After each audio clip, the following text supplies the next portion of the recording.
Alors bonjour à toutes et à tous, hein, bienvenue au webinaire, donc faire sa déclaration annuelle des effectifs. Donc je me présente, donc Alexandra Hu, donc responsable comptable adhésion et paye de l'AST 35. Et donc, bonjour à tous, je suis Christelle Diet, donc je suis chef de projet à l'AST 35, chef de projet informatique. Alors, pour débuter, en fait, quelques règles de fonctionnement par rapport à ce webinaire. Pour le confort auditif de tous, en l'absence de prise de parole, on vous remercie de bien vouloir couper vos microphones pendant la présentation. Pour les personnes qui n'ayant pas de microphone fonctionnel, vous avez la possibilité d'utiliser le chat pour poser vos questions. Alors, juste par rapport à toutes les questions, tout au long du webinaire, vous pouvez poser vos questions via le chat et on répondra à toutes vos interrogations à la fin de la présentation du webinaire. Nous vous informons également que ce webinaire est enregistré.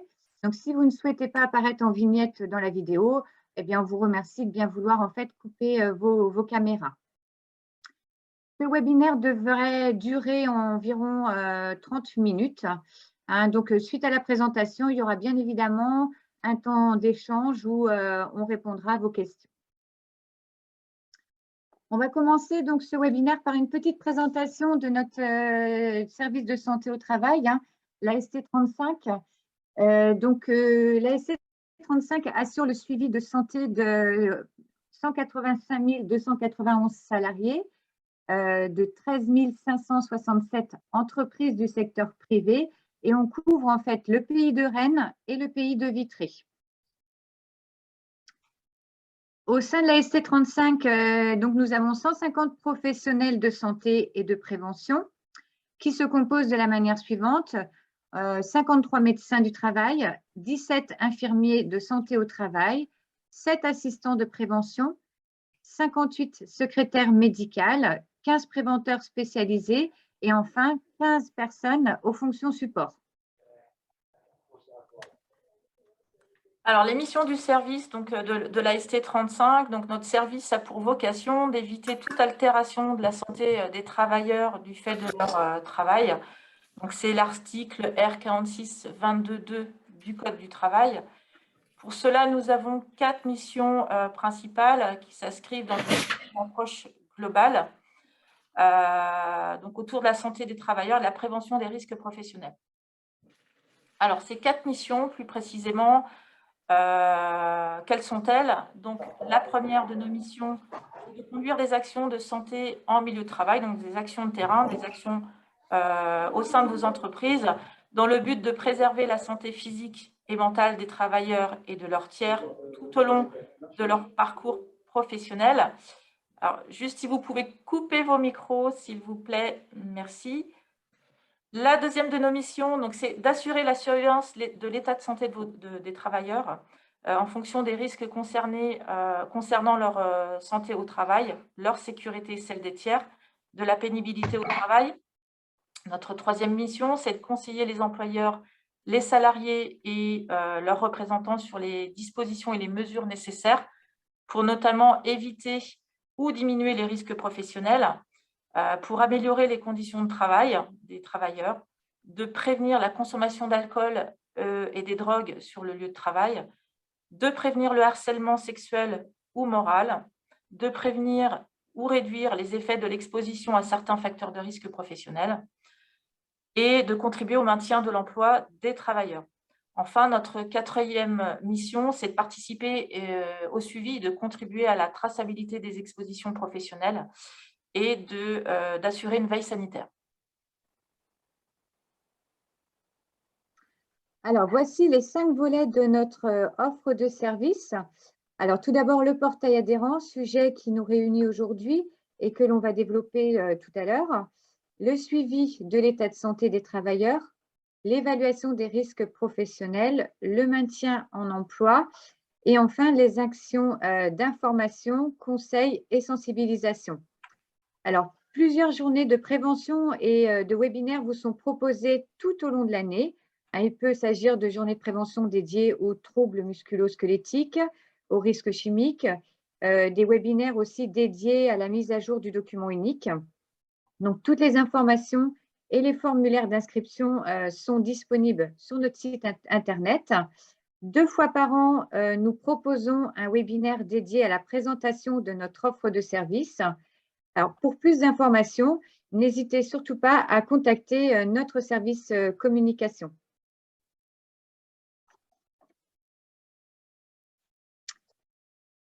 Alors, on va rentrer là effectivement dans le sujet concerné aujourd'hui, à savoir faire sa déclaration annuelle des effectifs.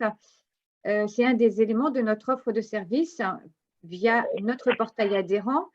Juste pour rappel, le portail adhérent a vu le jour, nous, en janvier 2015. Il a été entièrement repensé en courant 2019 et une nouvelle version est disponible depuis le 1er janvier 2020. Donc, juste pour votre information, sur la Bretagne, nous sommes 9 services de santé au travail et nous utilisons en fait le même portail afin de faciliter du coup la déclaration de nos adhérents. Alors, pour accéder à ce portail, nous vous conseillons de vous connecter à notre site internet, donc ASC35, donc www.asc35.fr.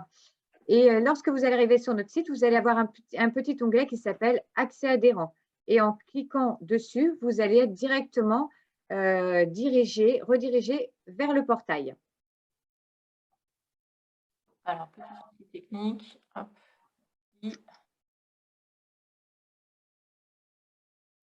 Alors, ce qu'on vous propose maintenant, c'est peut-être vous présenter directement l'outil.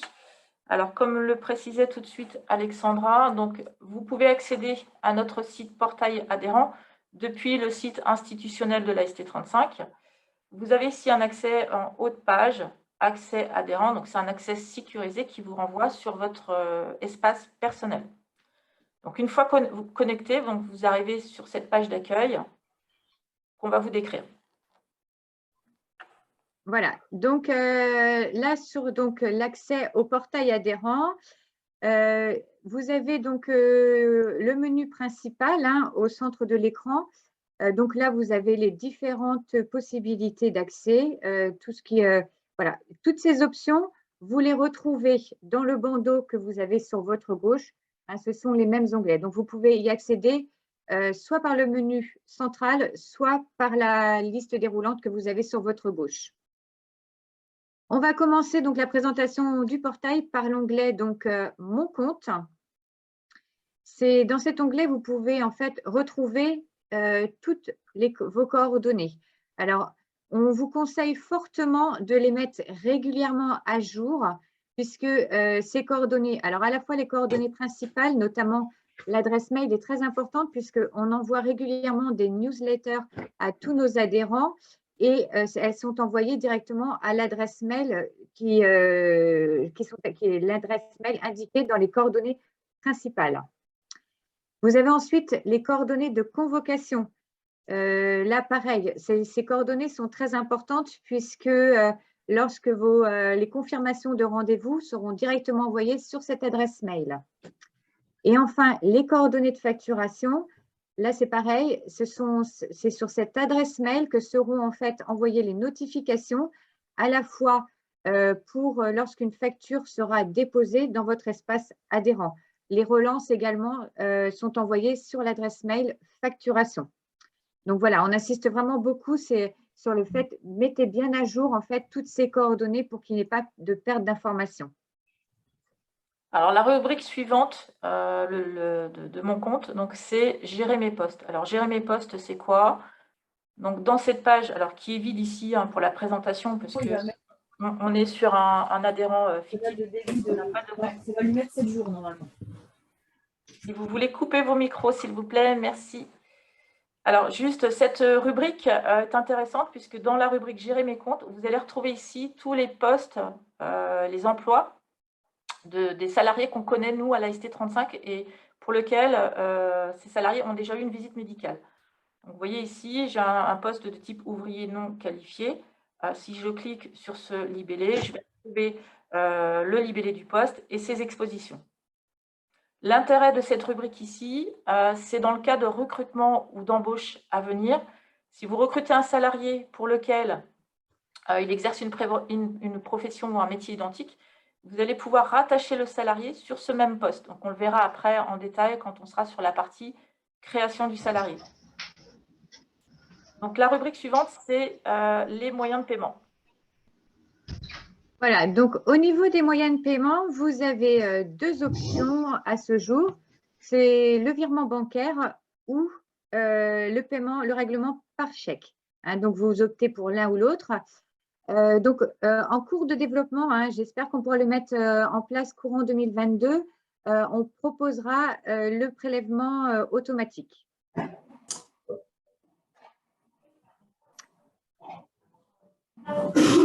Ensuite, dans mon espace documentaire, dans cet espace, vous allez retrouver en fait l'ensemble de vos factures et de vos avoirs. Donc, juste pour repréciser les choses, à chaque fois qu'une facture ou un avoir est déposé dans votre espace adhérent, vous recevez une notification par mail. Donc, dans cet espace, vous avez possibilité effectivement de télécharger la facture et vous avez possibilité aussi également de voir en fait le statut, hein, si la facture est payée, si elle a été réglée. Alors, c'est vrai qu'on est actuellement en cours de développement puisque, comme on vous l'expliquait, on envoie une notification à chaque fois qu'une facture est générée. On souhaite faire évoluer notre produit et on voudrait que la facture soit directement disponible via le mail qu'on vous envoie. Bon, pour l'instant, c'est en cours de développement.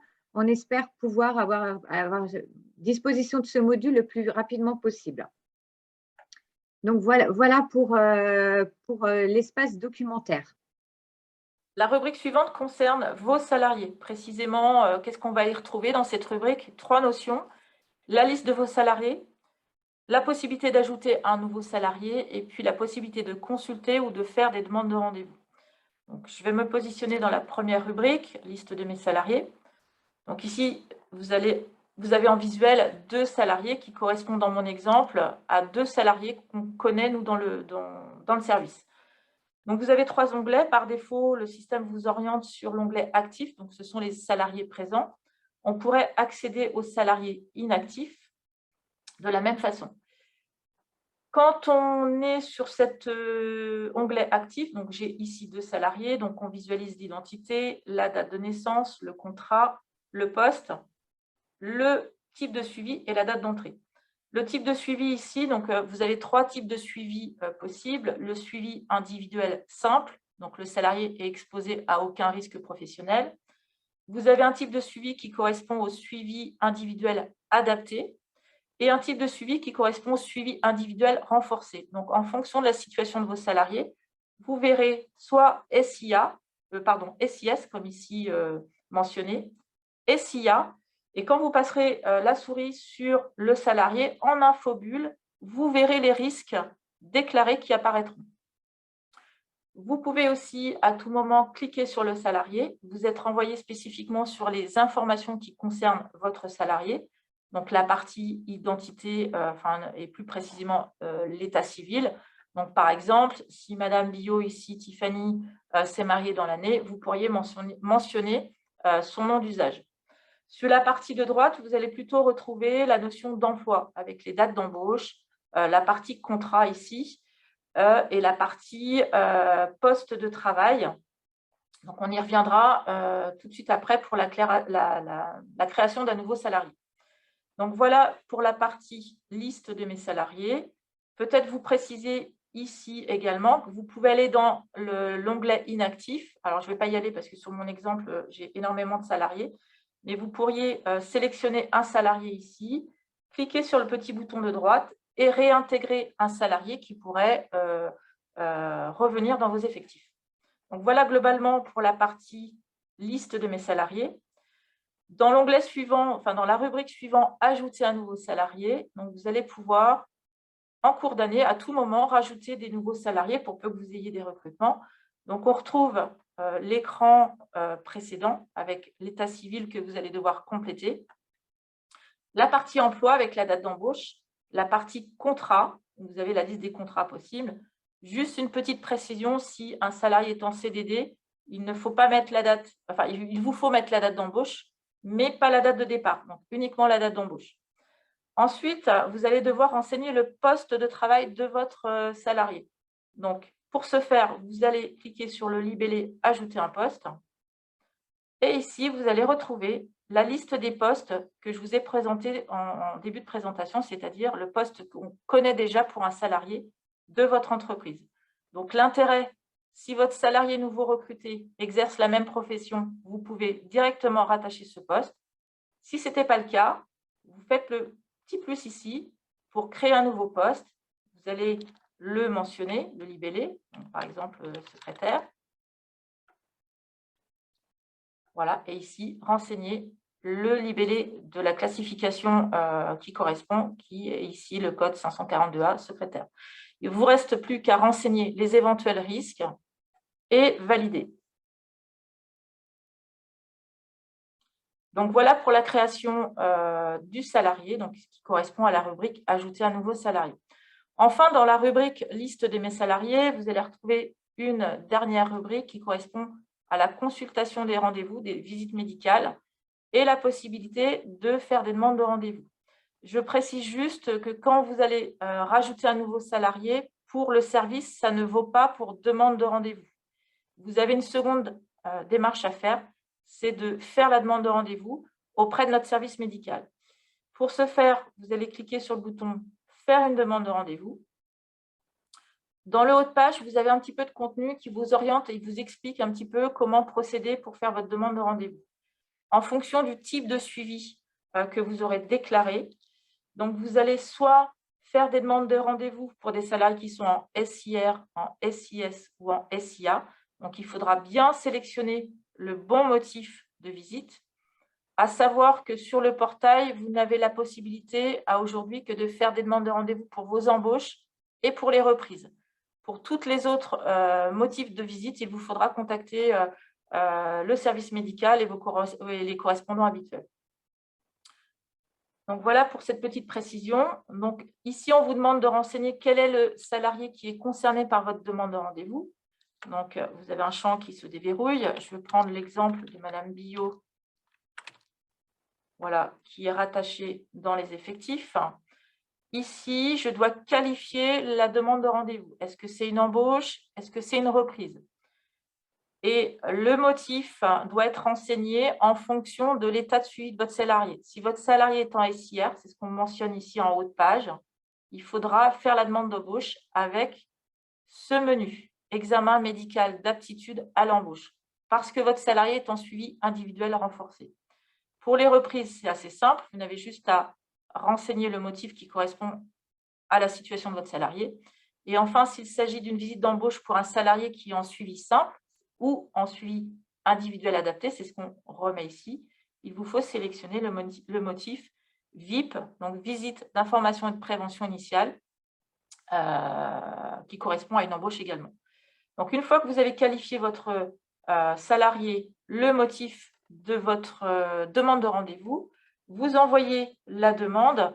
La demande part auprès de l'équipe en charge du suivi de vos salariés et vous recevez vous-même une notification pour demande de rendez-vous. L'équipe médicale se charge de recontacter un correspondant au sein de votre entreprise pour vous proposer un rendez-vous. Donc, la rubrique suivante, c'est ce qui nous concerne précisément aujourd'hui, c'est la partie déclaration de vos effectifs et appel de cotisation.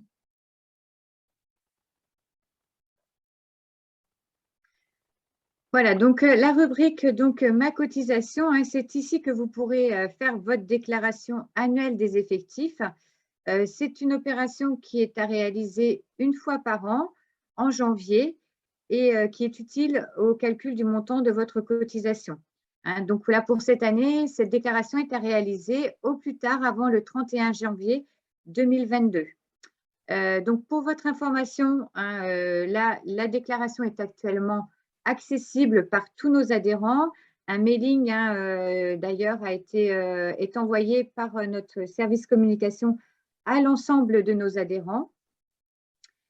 juste pour une information, pour les adhérents aussi qui souhaiteraient avoir recours à un cabinet comptable pour leur déclaration, il faut tout simplement leur communiquer vos identifiants et à partir de là, ils vont pouvoir créer leur propre accès et effectuer votre déclaration.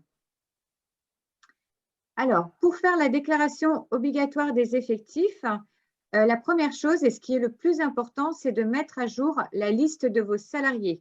Donc, vous pouvez cliquer sur l'onglet « Visualiser vos salariés ». Et là, vous allez arriver effectivement sur tous les salariés qui sont actuellement actifs au sein de votre entreprise. Donc, dans ce menu, vous pouvez à la fois modifier des informations concernant l'un de vos salariés en cliquant dessus. Voilà. Hein, donc, vous retrouvez toute la partie qu'on a vue précédemment, à savoir la partie état civil ou la partie aussi emploi. Vous avez aussi possibilité à ce même niveau d'indiquer si un salarié a quitté l'entreprise courant d'année 2021, eh bien, vous pouvez renseigner la date de départ. Voilà. Et enfin, dernier point, vous pouvez également ajouter un nouveau salarié voilà, en cliquant sur Ajout d'un salarié. Donc là, on retrouve l'étape qu'a présentée précédemment donc, ma collègue sur l'ajout d'un nouveau salarié. Donc, pour rappel, une fois que vous avez mis à jour donc, la liste de vos salariés, le calcul de vos effectifs va se faire tout seul, hein, que vous retrouverez la répartition entre SIA, SIS, SIA, SIR. Juste un petit rappel, les effectifs qui sont pris en compte sont les effectifs présents dans votre entreprise au 1er janvier 2022. C'est-à-dire si vous avez un salarié, par exemple, là, qui est arrivé dans votre entreprise le 4 janvier, alors vous pouvez bien évidemment l'ajouter, il n'y a aucun souci. Par contre, il ne sera pas compté dans la cotisation 2022. Donc, voilà pour la déclaration des effectifs. Alors, on insiste fortement hein, sur la mise à jour de la liste des salariés, puisqu'effectivement, ça conditionne après votre cotisation pour l'année 2022. On insiste également sur le fait qu'il ne faut pas hésiter à aller, dès que vous avez une embauche ou des modifications, aller régulièrement sur le portail pour mettre à jour la liste de vos salariés, ce qui vous évite du coup, en fin d'année, enfin plutôt là, en début d'année, d'avoir en fait de devoir repasser, enfin d'avoir un travail assez important sur la mise à jour de la liste des salariés. Donc voilà pour cette partie concernant les salariés. Une mention, hein, j'insistais tout à l'heure sur l'importance des coordonnées.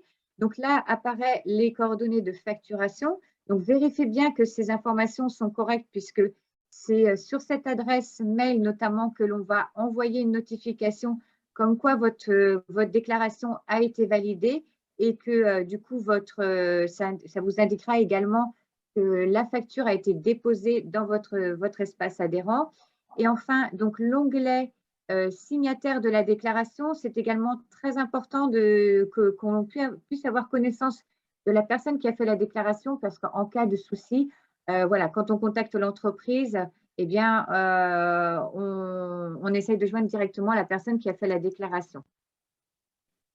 Donc, vérifiez bien effectivement avant de valider que toutes les informations soient correctes. Et enfin, donc pour les entreprises qui auraient un changement de situation donc au cours de l'année 2021, là ou en début d'année, vous pouvez donc signaler ce changement de situation.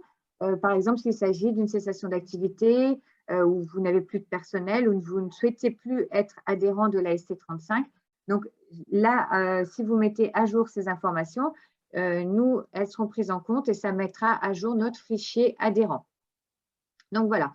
Donc une fois que vous avez terminé cette déclaration, vous pouvez vérifier toutes les informations, vous pouvez confirmer votre déclaration. À partir de ce moment-là, nous, on va avoir votre déclaration va être validée par nos services. Et une fois que cette déclaration sera validée par vos services, il faut compter environ, par exemple, une cotisation qui est validée aujourd'hui, vous aurez en fait un mail de notification demain. Il faut compter 24, voire 48 heures pour que votre cotisation soit bien validée. Donc voilà pour cette déclaration. Alors, c'est vrai que vraiment l'importance, c'est vraiment bien la mise à jour de la liste de vos salariés qui est très importante. Alors, ce webinaire sera bien sûr disponible sur notre site internet, donc vous aurez possibilité de retourner le visualiser si nécessaire. On va vous transmettre également tous les slides qu'on vous a présentés par mail. Et bien évidemment, si vous rencontrez un souci lors de l'élaboration de votre déclaration, bien évidemment, vous pouvez nous contacter et par téléphone ou par mail, et une personne donc vous accompagnera en cas de difficulté. Donc là, voilà, vous pouvez visualiser dans nos slides l'intégralité des contacts dont vous pourriez avoir, qui pourraient être nécessaires. Donc, l'onglet qu'on préconise en cas de difficulté au niveau de la cotisation, de la déclaration, c'est cotisation@ast35.fr. Donc, voilà pour la présentation donc, à la fois du portail et de la déclaration des effectifs. Donc, j'espère que voilà, ce webinaire vous aura apporté quelques informations. Ce qu'on vous propose, c'est de passer plus à un temps d'échange. On va déjà commencer par répondre aussi aux différentes questions. Il y a eu des questions au niveau du chat. Et puis, voilà, si une personne, enfin voilà, on peut échanger également. Si une personne souhaite poser une question, vous nous le signalez en levant la main. Et puis, on essaiera de donner la parole à tous ceux qui le souhaitent. Alors, je propose de répondre à la première question d'un intervenant. Alors, la première question, c'est à quoi cela vous sert-il d'avoir le lieu de naissance? Vous êtes la seule médecine du travail à le demander. Alors, le lieu de naissance, c'est une information importante pour nous puisque quand vous allez déclarer un nouveau salarié sur le portail, ce salarié, il est peut-être connu dans nos services, il a peut-être été vu dans une autre entreprise il y a 1 an, il y a 10 ans. Il y a plein de cas d'usage différents et c'est un critère qui nous permet de taguer, enfin un des critères, ce n'est pas le seul, qui va nous permettre de détecter si le salarié est connu chez nous, en tout cas qui va nous permettre de détecter les doublons et éviter que le salarié soit créé 2 fois dans la base de données.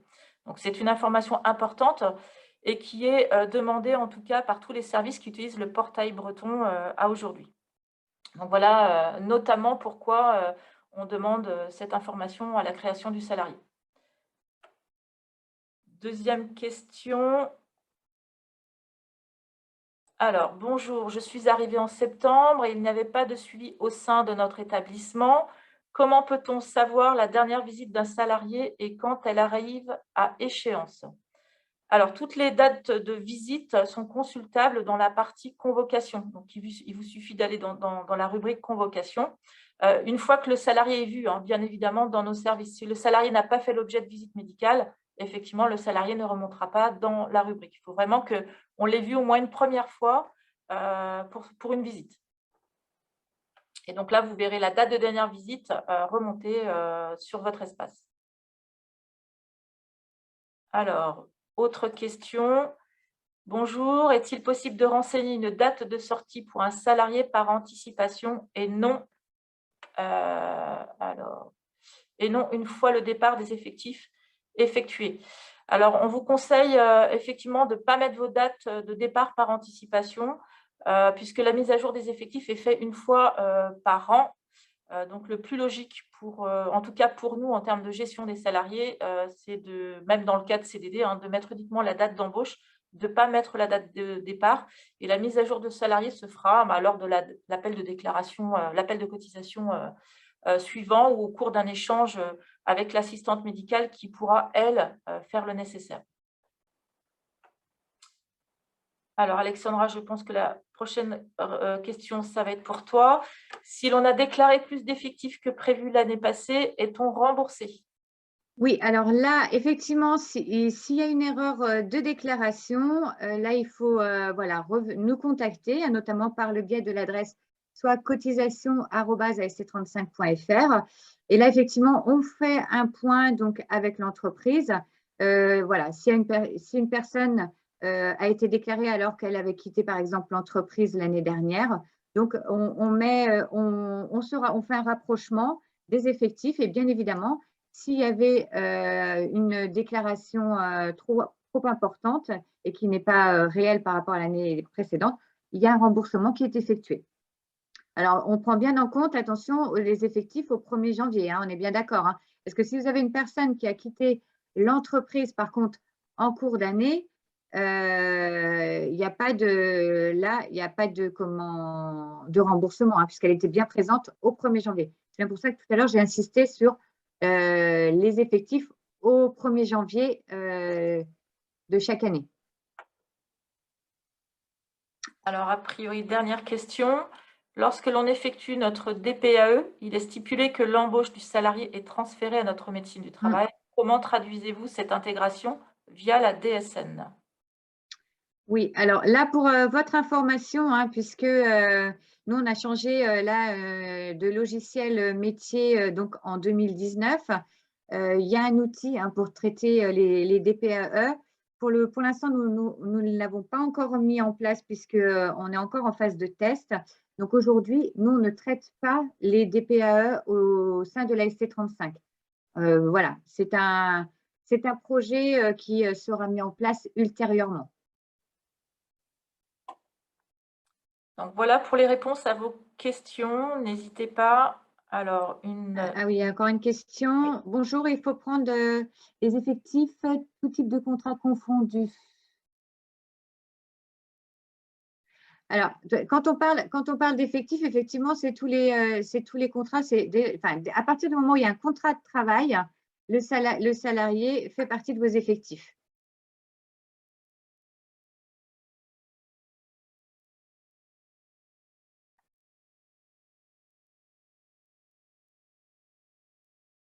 Alors, vous souhaitez peut-être prendre la parole à l'oral. Pour ceux qui préfèrent la prise de parole, n'hésitez pas à poser vos questions également.